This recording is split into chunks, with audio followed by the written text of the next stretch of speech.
Thank you for tuning into the GSMC Soccer Podcast, brought to you by the GSMC Sports Network. We have a great show for you today. We will be covering Spain coming back from behind to defeat France 2-1 in the Euro semi-final.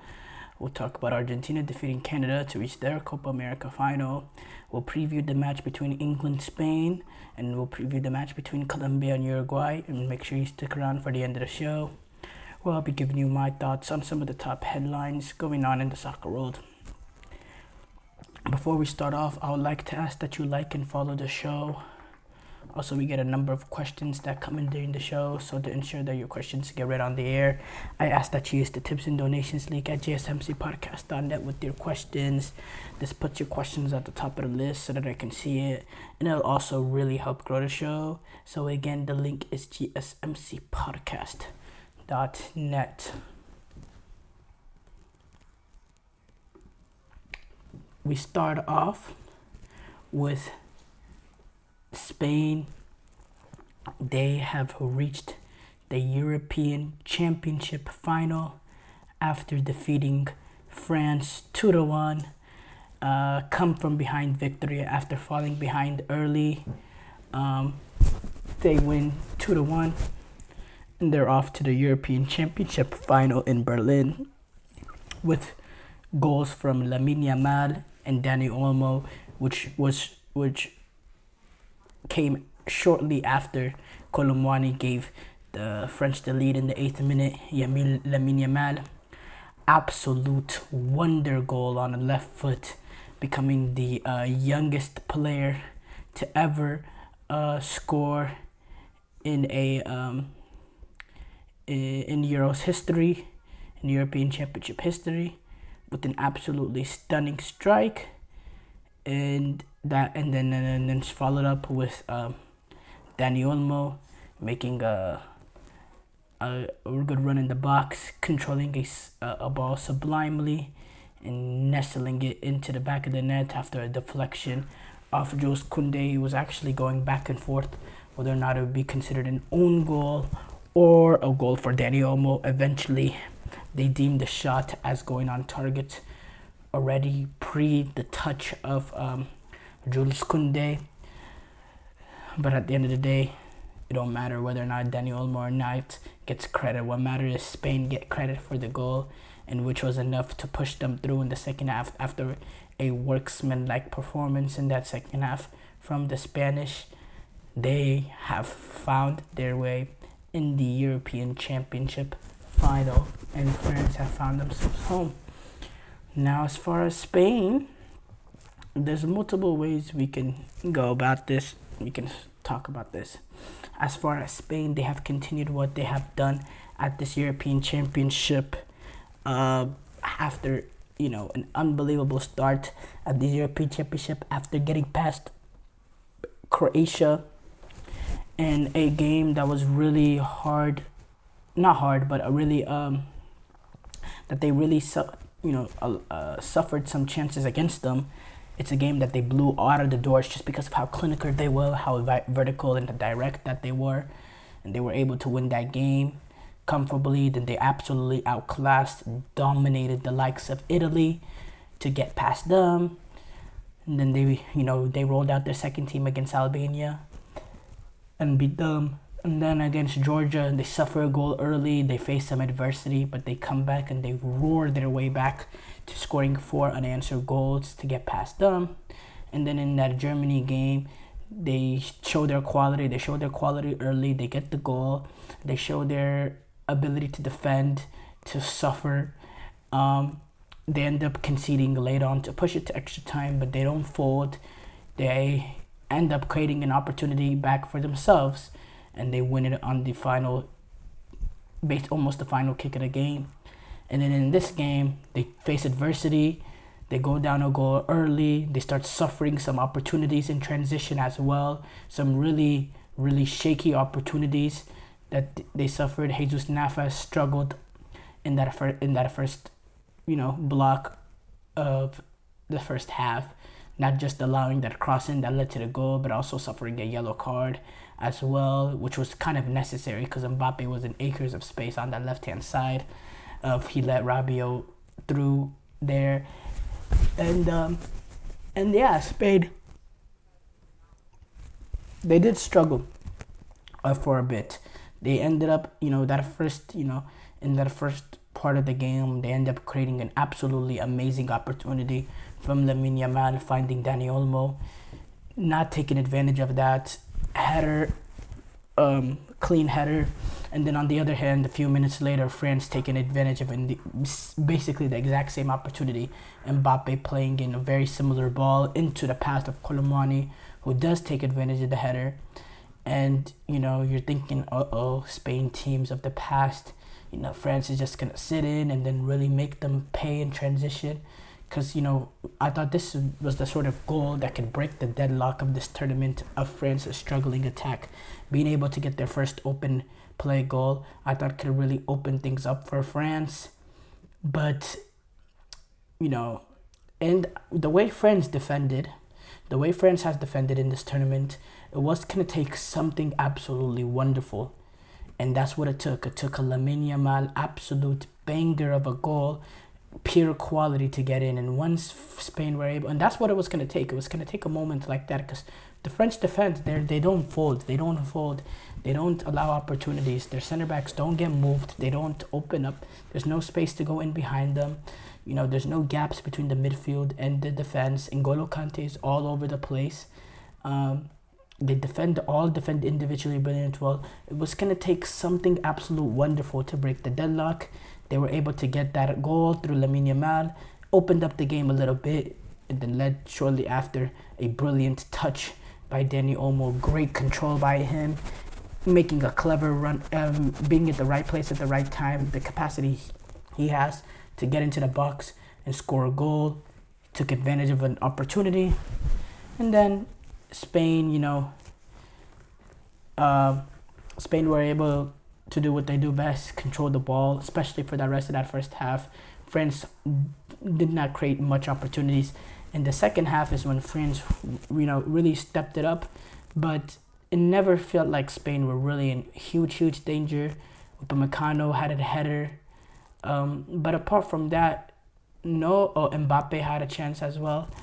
But apart from that, no clear cutout opportunities for France. Despite France turning up the pressure, they didn't create, enough opportunities. Barcola came on and he was lively, getting past his man, but couldn't really get the ball, and nobody were able to find the balls that he played in. And there was just another disappointing attacking display from France.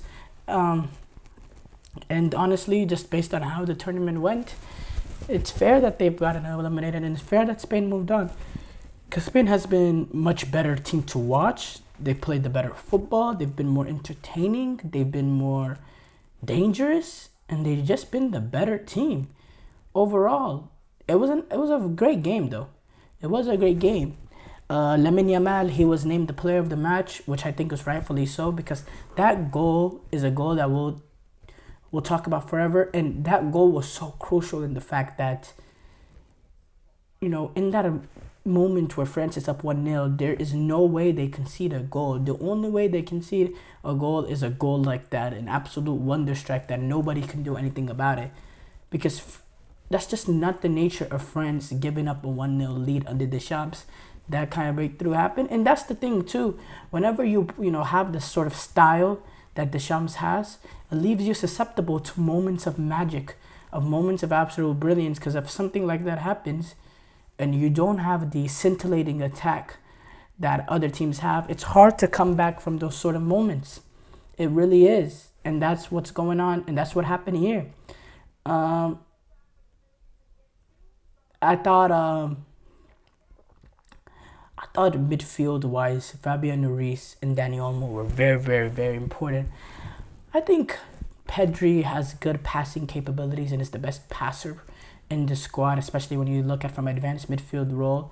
But I think Dani Olmo is proving to be a little bit more valuable in the fact that, the goals that you get from him, the capacity he has to get into the box and score goals. And it's not just goals that he also gives you. He also gives you the spaces that he can create by making runs in between the center backs and the full backs, by the clever spaces that he takes. the touch that he has, the control. Because yes, he does not have the passing and that Pedri has, but in terms of technical ability, in terms of playing tight spaces, he still has that Spanish touch. And he has a wicked strike on him as well. He could hit a ball he could hit a long shot. He could finesse it into the corner. He has good finishing ability, and yeah, he's what a player he is, and an underrated player, and someone that's been a good servant for the Spain team for a little while now, going all the way back to 2021 Euros. And it's crazy to say going all the way back, because Dani Olmo, this is a guy that's 24 years old, I believe, 26 years old, still playing at Leipzig. I think he should really be on his way to that next move, because he definitely has the quality to be a big, he's already a big player, but a big player on a big club. He really has that sort of quality, in my opinion. As far as Mbappe, not his tournament, failure of a tournament for him. I don't know if it was the broken nose.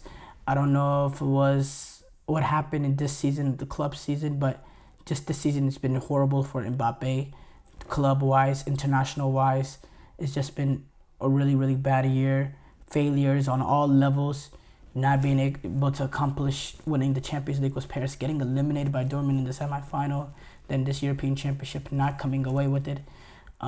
Having a bad European Championship, not scoring a single open play goal, which he still hasn't scored ever at a European Championship. He has a brilliant record at a World Cup, but European Championship has not been his tournament. And, he's going to Real Madrid now, so it's a great way to, go on and move on with his career. He's going to Real Madrid, so, that's a perfect way to reboot this bad season for him. But yeah, Didier Deschamps, there's going to be talks regarding him too. I think what he's done at France has been so impressive. But maybe they're going a little bit, away from that sort of defensive style. And maybe they should rely more on the attacking ability of this squad, what this team has. That's also going to be an interesting conversation. His contract does go through the 2026 World Cup, and I don't think he should be fired by any means. But it's still a conversation that will be had, and it'll be interesting, because the style of play is not what most French fans or even neutral fans want to see from this French team. Short break here coming up. When we come back, we'll react to Argentina defeating Canada to reach the Copa America Final. I feel like I'm losing my mind. Is everybody in the world blind? Please, Lord, give me a sign, a sign. I feel like I'm losing my mind. Is everybody in the world blind? Please, Lord, give me a sign, a sign. I wanna be the greatest. Everybody on the fake shit. I look around and feel like everybody is the fakest. I make this every day and I'm impatient, hoping one day I blow up from the basement. Statement, the top is so vacant. I don't hear shit that I think is amazing. Waiting for my day when I'm playing sold out shows for 1,000 faces. Hey, give me that crown, get in my way and to be put down. It ain't your place, all this my town. If I want that shit, then I'll get it right now. I'm losing it, the noose it fits. I'm losing shit, a stupid myth. You choose to live or choose to dip. You choose to fight or lose your grip and lose a gift. I feel like I'm losing my mind. Is everybody in the world blind? Please, Lord, give me a sign, a sign. I feel like I'm losing my mind. Is everybody in the world blind?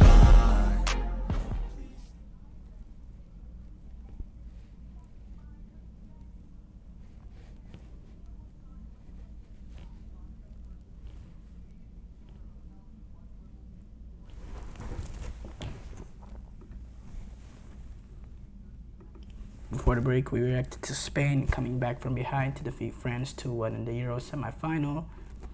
We move on to react to Argentina. They have defeated Canada to reach the final of Copa America. they defeated Canada 2-0 with goals from Julian Alvarez and Messi, who finally gets himself on the goal sheet after having quite simply the best game of this tournament, an absolutely great first half from him. And Argentina are able to see themselves through as they get past Canada 2-0. In this game, Argentina had 11 shots compared to 9 of Canada, 3 shots on target compared to 2 shots on target for Canada. Possession merely 50-50. I believe it was 51% for Argentina compared to 49% from Canada.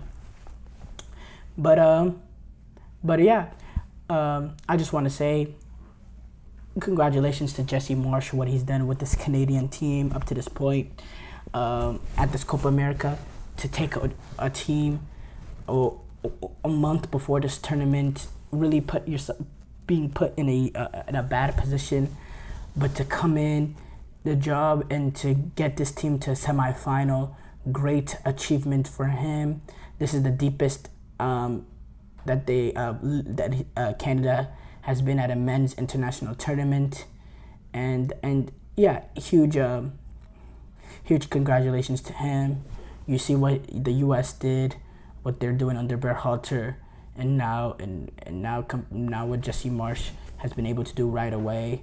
I think this is positive signs for Canada. I think this is a great way to open up a great pathway into the 2026 World Cup with some optimism and good spirits amongst the camp, amongst the federation, amongst the organization, and to potentially go on a run in World Cup 2026, being the home team, one of the home teams.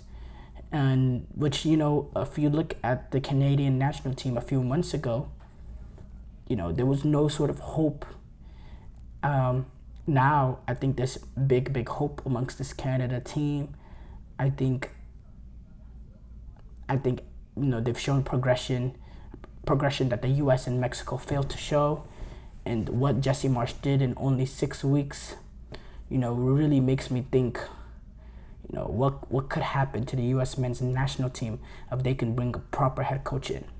As far as Mexico, it's a little bit different in the fact that the quality amongst the team is really just not there at this point. But with the U.S., the quality is there. Bring in the right coach. Stefano Eustachio talking about the game afterwards, saying, "I'm proud of the boys. To get here, a top 4 team at Copa America is a very good achievement. We still have one game to go, and we're gonna push for 3rd place." Yeah, they do have that 3rd place game that they'll be taking on the loser of Uruguay versus Colombia. But yeah, Messi scores. Argentina, quite simple game for them. Not easy, but simple in the fact that very similar to how the opening game went in terms of Argentina. They were able to get the breakthrough, they were able to get the second, and then Canada really were able to get on the front foot and create some opportunities throughout the game, especially after going down in the game to get back into it. But again, to be honest, look, Argentina had to really, had to put in a shift, but at the end of the day, there was no real scare. They did, not brush aside, but they made rather easier work than what normally would happen in a semifinal. Once they got that second goal from Messi, it was essentially game over, and it was a rather simple goal because the breakaway, not a simple goal, that second goal, but it was a deflected goal. The first goal was the rather simple goal, requiring only 2 passes to get from one side of the field to the other, from the center back to Julian Alvarez, and then Julian Alvarez, just great play, great touch, great control, and was able to get past Maxim Kripo that put Argentina ahead. Just an absolute simple type of goal. Getting Romero getting the ball to DePaul, and then DePaul showing a little bit of quality that not many people thinks he has with the ball in behind to Alvarez. Alvarez, absolutely amazing touch. The pace to get in behind as well, and he's able to just slot it past Crepo, and then and yeah, that's how Argentina does it. Alvarez was also the one who was able to find the breakthrough against Canada when they met in the opening game. That opening goal last time around took 48 minutes. This time around it only took 22. And to be honest, they were, before that goal, Canada were getting in lively areas, were getting in threatening areas, and they found some holes in Argentina, but they just couldn't, they couldn't get the quality right in the final third and get the ball in the back of the net. And when you don't have the quality to take advantage, well, the quality on the other side will eventually get you. And that's what happened here with Julian Alvarez and then Messi eventually later on. But Canada had opportunities. There's no two ways about it. And yeah, it's a rather simple for Messi. For Argentina, I say Messi. Argentina, they've had points in this tournament where they've looked vulnerable against Chile, but being able to get the breakthrough, and especially against Ecuador. But they're here, they're back in the Copa America Final. Had a rather simple run to the final. There's no two ways about it. But Messi and Argentina, they find themselves in a position where they're one game away of winning 3 major international tournaments in a row. With this, what an achievement will that be? What an achievement will that be? If you look at it, if we looked at this 3 years ago, during COVID, before that Copa America, if you told me, by this time, 2024, Messi is gonna have 3 international tournaments, international championships, I wouldn't believe you. I would not believe you at all with some of the disappointment that Messi has gone throughout his career for playing for Argentina. The cup finals that he's lost to completely change, to shift that into 3 trophies for Argentina, and that's where Messi finds himself in now with Argentina. That's the position he finds himself in, and the turnaround is absolutely brilliant, absolutely magnificent. The way it happened near the end of his career as well, and I'm talking about it like it's already happened. Obviously, Argentina need to defeat either Colombia or Uruguay, but to even find themselves in this position, just looking back on what they have gone, what Messi has gone through with Argentina, not just Messi, but Di Maria as well. It's an absolutely brilliant story, in my opinion, and the road continues. And Lionel Scaloni, he can't get praised enough. He does deserve a lot of praise in the fact that he gets these Argentinian team playing better than the sum of their parts. He has a system. He has a good blend of, certain times being pragmatic, understanding, being realistic with their approach, and certain times really being able to go for it. And they have different tactical flexibility that he's shown to be able to deploy his team playing. Hats off to him. He's an absolutely amazing coach. Short break here coming up. When we come back, we'll be previewing the match between England and Netherlands. Looking for your daily fix of sports talk without having to pay for it? GSMC Sports Network is available on YouTube. Just search GSMC Sports Network. Get your fix of daily sports talk shows on YouTube, absolutely free. NFL, college football, NBA, MLB, MMA, UFC, fantasy football, and so much more. GSMC Sports Network has shows running all day long, with new sports shows starting every 2 hours. Just like on your favorite cable sports channel, except GSMC Sports Network is absolutely free. Just search GSMC Sports Network on YouTube to catch one of your new favorite shows, like the GSMC College Football Podcast, Chip Shot Football Podcast, Hoops and Heels Women's Sports Podcast, GSMC Basketball Podcast, and so many more. Check it out for yourself. GSMC Sports Network, now available on YouTube absolutely free. Search GSMC Sports Network on YouTube right now.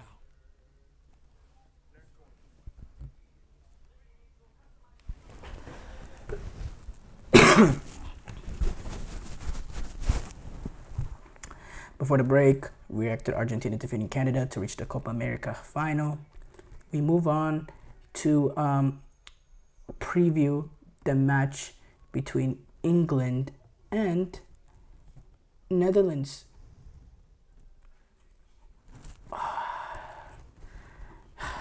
You're telling me England is 90 minutes away, or 120 minutes away, or whatever you want to, whatever saying you want to say. They're one game away from reaching a European Cup final after a horrible display that they've put on this European Championship. Look, France, they've been really bad this European Championship for their standards.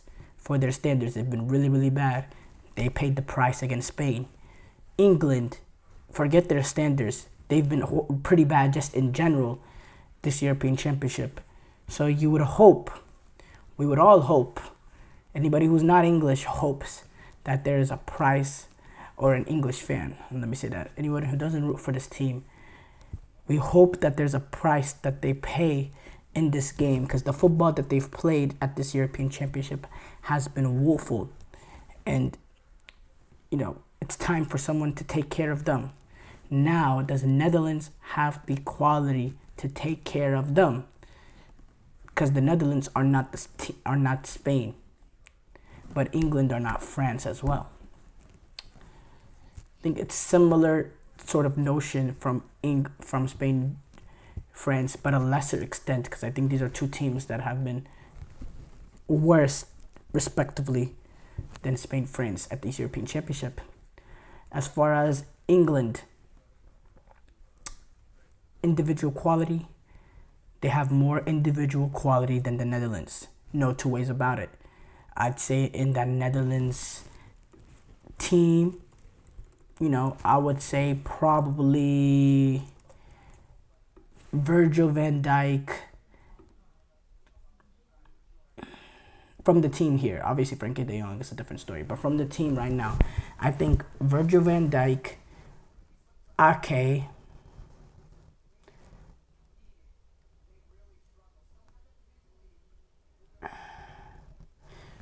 I want to say the way he performs for his country, Gakpo would be good enough to get in England's team, but the way he performed at Liverpool this season, I don't think they would do that. But I would say for sure Van Dijk, Ake, and potentially Dumfries. England does have a strong right back core though. Okay, Van Dijk and Ake, those two would definitely get into the England 11. But apart from that, you're struggling, and there's not much, players that will, get into the England squad from this team. Honestly, they do have a few. Don't get me wrong, but the whole starting 11 does not get into the England squad. I'll tell you that right now for sure. But the main point I'm trying to make is individual quality. England has been better.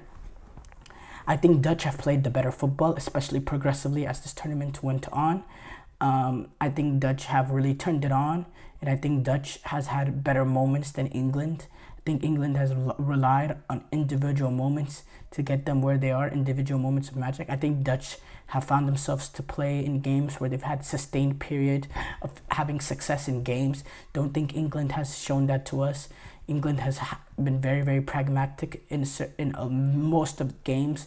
Dutch have had an element of being pragmatic in certain moments, but England have been generally pragmatic this entire tournament in the way that they score a goal or get an equalizer and completely,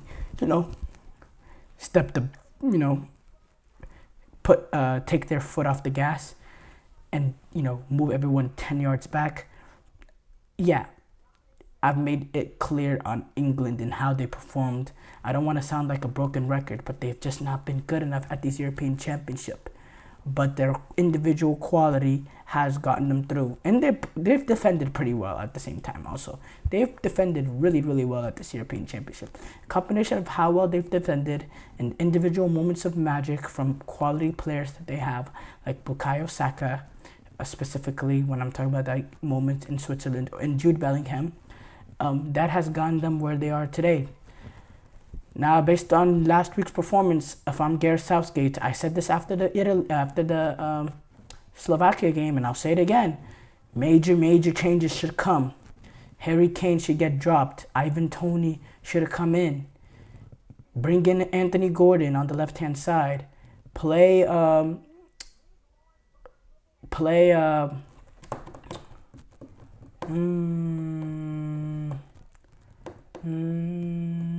Bukayo Saka on that right-hand side and bring in Cole Palmer or put Phil Foden in midfield, whichever one, you prefer. But change it up. Just don't be reactionary like Gareth Southgate, like you were after that Switzerland game, waiting for Switzerland equalizer to turn it up,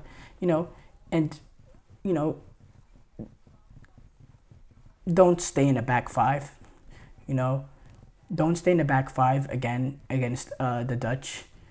Go try to win the game. Don't be pragmatic. You've never been successful while being pragmatic in terms of winning it all. You've always got found out, whether it was in the semifinal or the final. Change it up. Go with a new approach.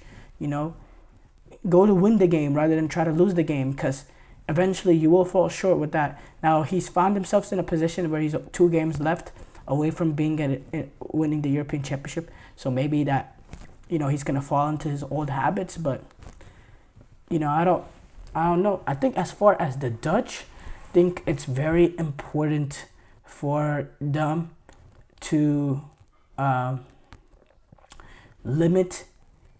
have a defensive concentration amongst the team so you can limit any sort of individual moments of magic from the England team in terms of, staying tight with late runners in the box like Jude Bellingham. Don't let Bukayo Saka cut on his left-hand foot. Things like that. The defensive concentration must be there from the Dutch so that the individual moment of magic, because individual moments of magic and brilliance, they're brilliant, but they're also most of the time stoppable. That Bukayo Saka goal against Switzerland, everybody knew. Anybody that's watched any Arsenal game this season or watched any Bukayo Saka game before knew that he wanted that ball on his left foot. He wanted to cut on his left foot and try to ping it into the corner. And what does the Swiss defender do? Allow him to go on his left foot. It's crazy to me. I couldn't believe what I was watching. To concede that goal, it was so poor in my opinion. So the defensive concentration needs to be there. I think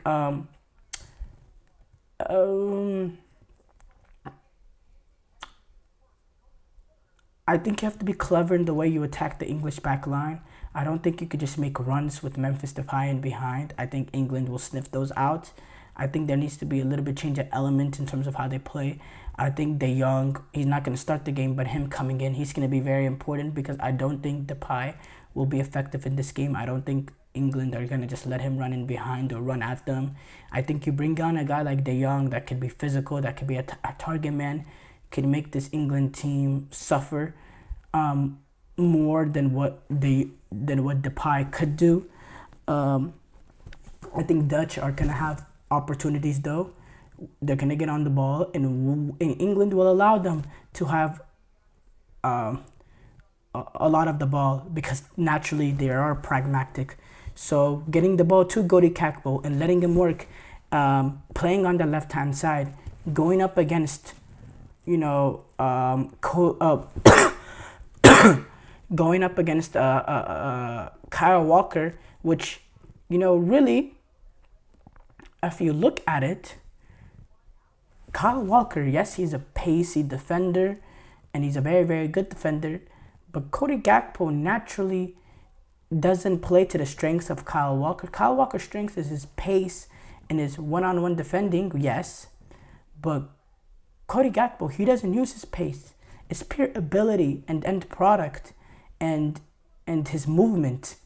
And I think it'll be a little bit more tricky than Kyle Walker. I don't think it's just as easy as going up against the likes of an Mbappe or a Vinicius and shutting them down, because Cody Gakpo is not that sort of player. So I think it's going to be an interesting test to see how Cody Gakpo tries to open up space going up against Kyle Walker. That's a matchup I'm very excited to see. I'm also interested to see what England does at left back. Does Luke Shaw come in after playing his first minutes in the tournament, so you can get a little bit more going forward from Luke Shaw, to get those overlapping runs that can open up space for whoever plays left wing for England? I think that would be interesting to see. And I'm interested to see what goes on. I am going to predict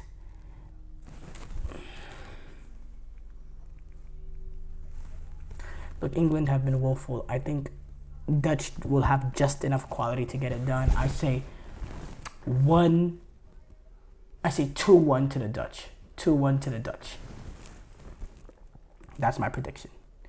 Short break here coming up. When we come back, we will be previewing the match between Colombia and Uruguay.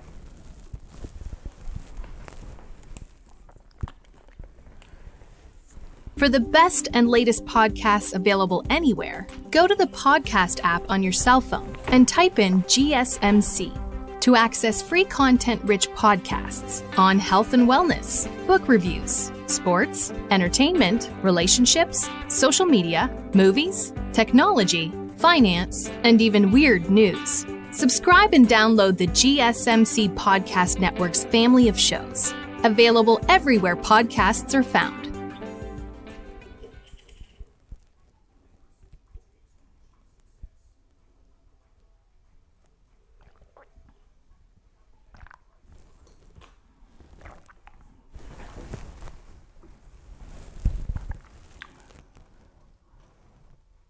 Before the break, we previewed England versus Netherlands.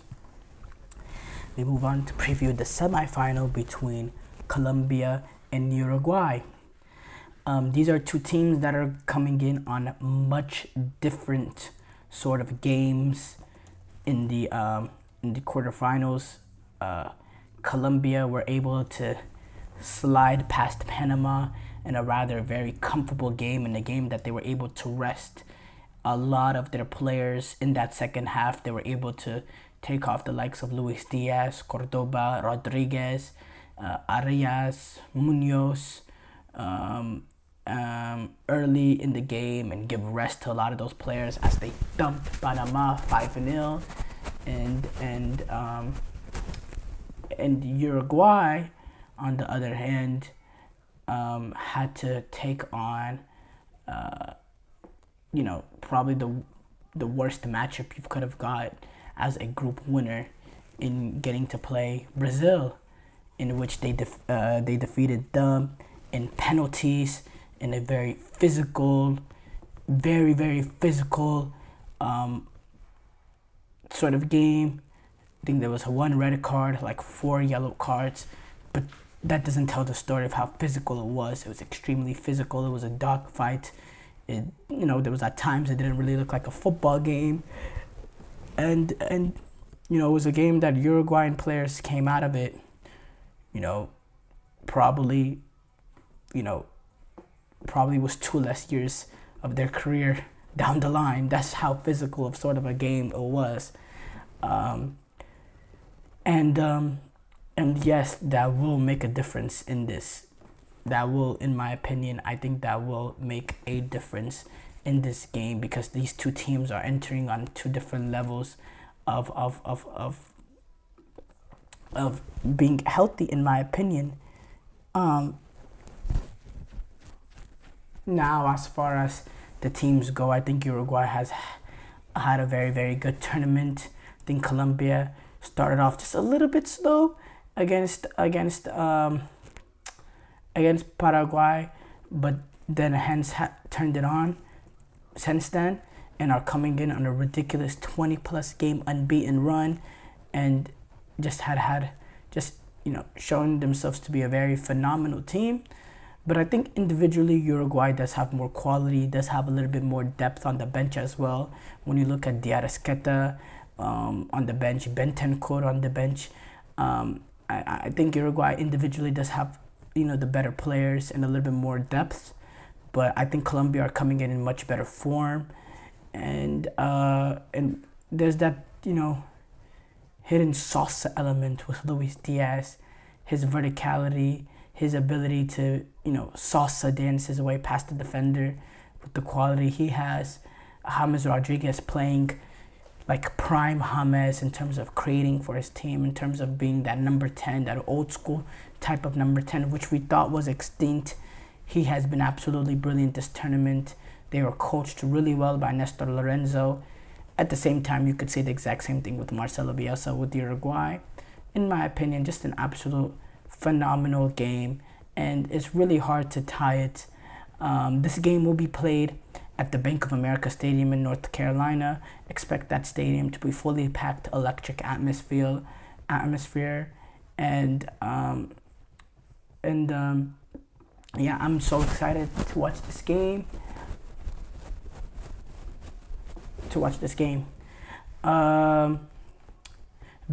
Uruguay has only conceded 1 goal this tournament. They're very good defensively, but they're playing a different beast in this Colombian team. Colombia, they have been very comfortable throughout this Copa America, despite their draw to Brazil, in which they had a few opportunities at the end to win it. I think they've been pretty comfortable as well, and they're coming in on great form. As I said, 20+ game unbeaten. The quality that they have was Jefferson Lerma, Matias Uribe, Luis Diaz, James, goes on and on and on and on. I think Uruguay defensively are strong, but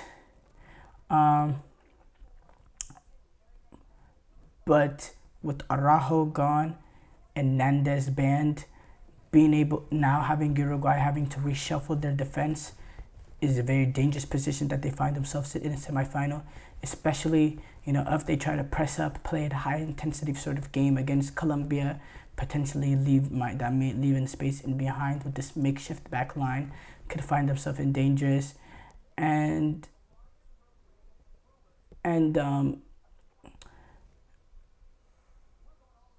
but it's just hard for me to see this Colombian team fall with the way that they've with just the form that they're in, going up against this makeshift team back line. It's gonna be very, very difficult to choose. Speaking of James Rodriguez, the Colombian coach, Nestor Lorenzo, who's actually an Argentine himself, who has come in and done a very, very good job at Colombia after doing a very good job after doing a very good job in the World Cup qualifiers for Colombia up to this point, and now what he's doing here, he's proven to himself to be a very, very good coach. He actually happened to be Colombia's assistant for 7 years. Under Jose Peckerman, who's also a former Colombian manager who coached Argentina. Who was a former Argentine Colombian manager. He's also coached Argentina actually as well, Jose Peckerman. But what Nestor Lorenzo came in and done has been very, very good. And the belief that he has had on James has, in my opinion, been very, very amazing. Him saying himself, Nestor Lorenzo, Rodriguez is engaged, committed in the possibility of adding minutes for a great player. That means he's going to have an opportunity to show everything he knows. If he plays fewer minutes, he's going to have fewer chances. I believe that every time, every club he's been to. Because just imagine that I've been following him since I took over in Qatar, Greece, Brazil. Every time he played, he has shown the quality he's had, but he's played little and we need him to play more, and that's why he needs to add more minutes.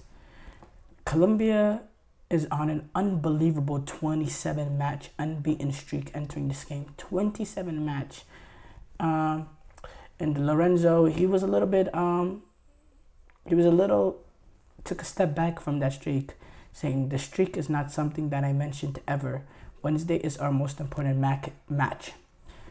And it is. And any game that they play any game that they play remaining in this tournament, the semifinal or final, will continue to be their most important game, most important match.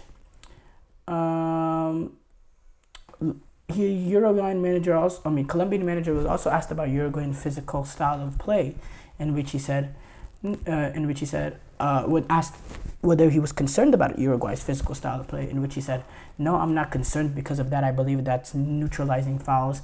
It's not part of my job because if it is the referee that needs to control it.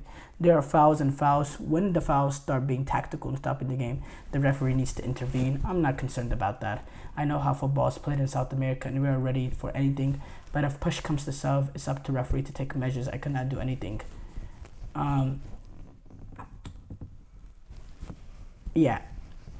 Marcelo Bielsa, I don't think he's going to come out in the locker room and tell the Uruguayan players to make this a sort of dirty game. No. But I think naturally the Uruguayan players, they have that sort of attitude. That's their style of play. That's what they do. That's just naturally what they do, and they'll make this game up and they'll make this very, very physical and aggressive, and they'll be very fun to watch. But at the same time, it can lead to being very boring at the same time, being very physical. And sometimes that's not what we want to see, but that's just South American football. And Colombia, they have that nastiness to them too. They have that nasty element as well of being able to be physical and making the game really mucky and really in between the lines. And I'm just very excited to watch that. I say Uruguay is able to get the win. I think Uruguay making it physical, playing their style of play, I think they'll get the breakthrough, and I think they'll defend really, really well. And the quality of Federico Valverde and Darwin Nunez and Diarra off the bench and Bentancur off the bench, I think the Uruguayan individual quality will see themselves through. I see it a tight game, 1-0, Uruguay finds themselves into the final. Short break here coming up. When we come back, we'll move on to react to some of the top headlines going on the soccer world.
final topic of the day coming up. We react to some of the top headlines going on in the soccer world. First of all, the USMNT, they came out a few days ago through Fox Sports, and said a decision will be coming in the middle of next week, which was this week. They said a few days ago, so to talk about this week.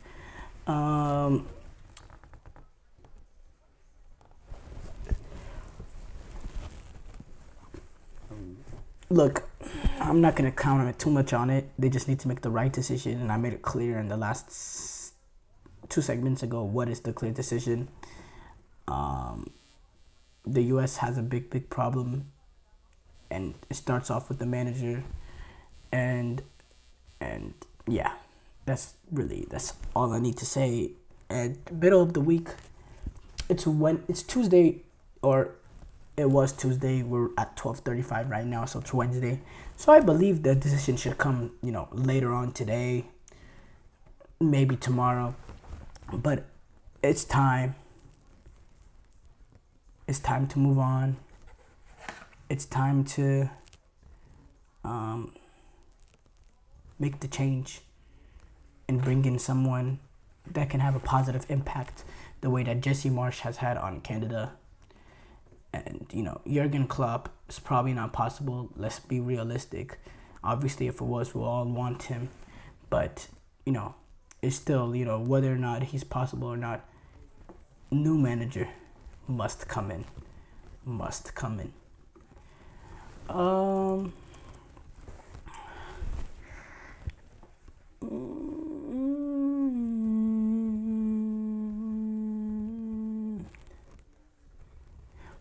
Okay. The Marseille mayor has told the club not to sign Mason Greenwood. The mayor of Marseille has told the Olympique Marseille not to sign Mason Greenwood because of his unspeakable behavior, quote unquote, unspeakable behavior. Greenwood, who has spent the last season on loan at Getafe, has not played for Manchester United since he was suspended in early 2022 for being arrested on suspicion of rape and assault with the Greater Manchester Police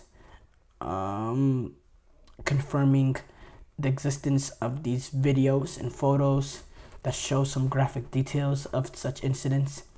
The England international was charged with all these allegations, but they were later dropped because of a withdrawal of key witnesses that and there was an announcement that new material that came to the light meant there was no longer a realistic prospect of conviction. Marseille's mayor Benoît Payen told French radio station RMS on Tuesday, Greenwood's behavior is unspeakable, unacceptable, hitting his wife. I saw images that deeply shocked me. Massacring his wife in the way is unbecoming of a man, and he cannot have his place on this team. By the way, real quote, I'll fact check it. I don't think he was married. Mason Greenwood was not married. So, but yeah, the values of, this is what, continuing on with Payen, Marseille mayor Benoît Payen said, the values of of OM and Marseille are nothing but that. In fact, it's a shame. I will ask Marseille's president Pablo Longoria not to recruit Greenwood. I don't want my club to be covered with the shame of someone who hits his wife. Sources have told major news outlets that Marseille have agreed with a deal that's worth about 27 million pounds. I don't know what that sign is. I think that's euros, including add-ons, plus a substantial sell-on clause to sign Greenwood. During a news conference, Marseille's manager Roberto De Zerbi said he does not hold any prejudice against Greenwood because of what happened in the past. Speaking of that, De Zerbi said, Mason is a world-class player, but we have not recruited him yet. I don't know what happened, but I'm not used to get involved in my player's private life. But if he comes here, you have to know that I treat all my players like my sons. I can tell them off in private, but I will never attack them in public. And yeah, it's interesting to see whether or not the mayor ends up actually having the power to make the Marseille think twice about their decision. Now, in my opinion, I think political figures should stay away from sports.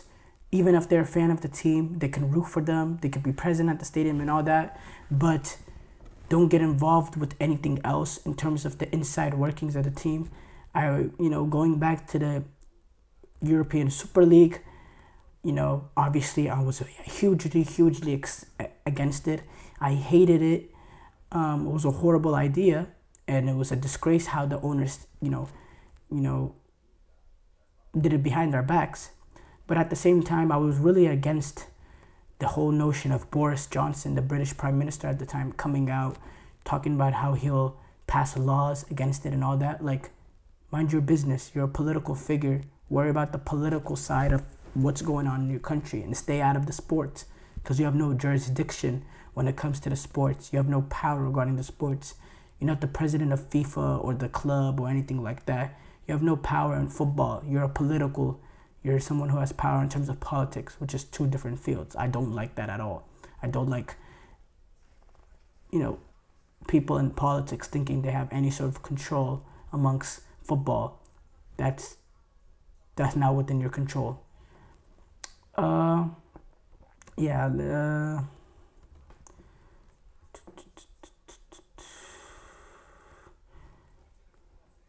Lamine Yamal, he became the youngest goal scorer at a European Championship history.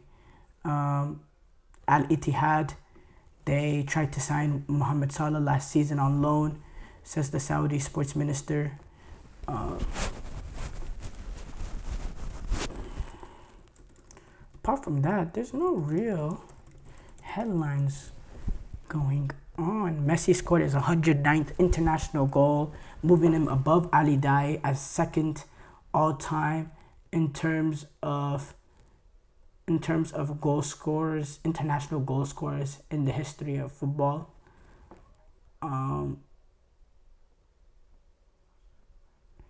Liverpool's owner, Fenway Sports, the American owners, are in talks to buy French club Bordeaux. Craig Bellamy is hired as a Wales coach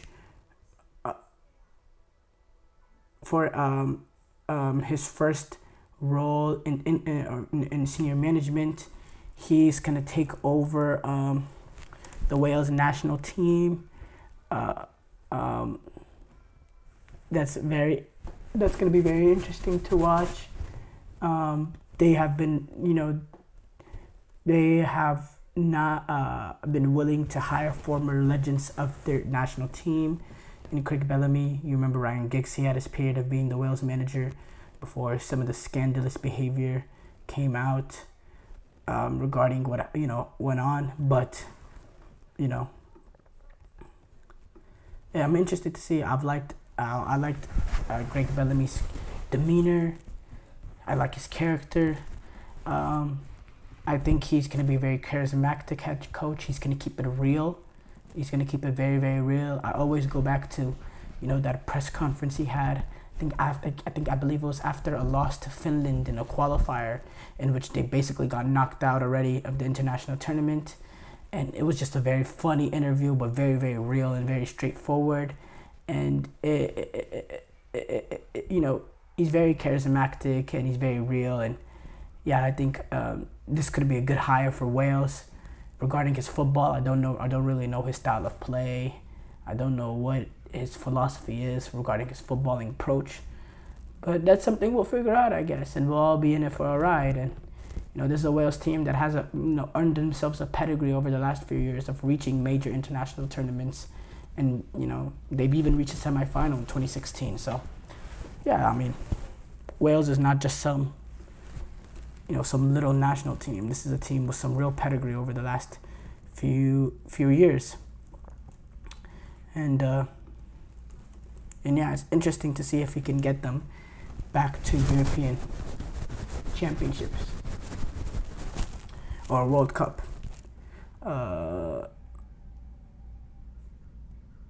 Mbappe, he came out saying, in football, you're good or not good. I wasn't good. My Euro was a failure. I wanted to be a European Championship. I would not go on holiday. I will rest well. It will do me a lot of good. Then I'll get ready to start a new life. There's a lot to do. Yeah, I couldn't say better myself. It was a failure of a European Championship. And,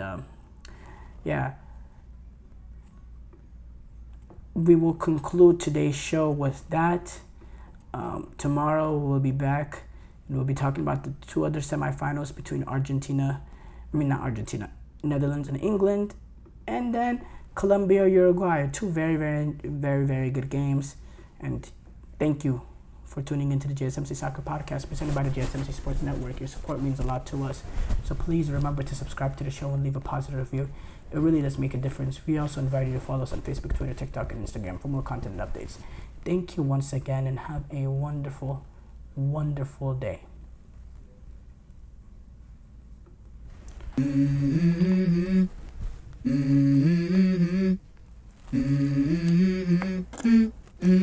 Let's go.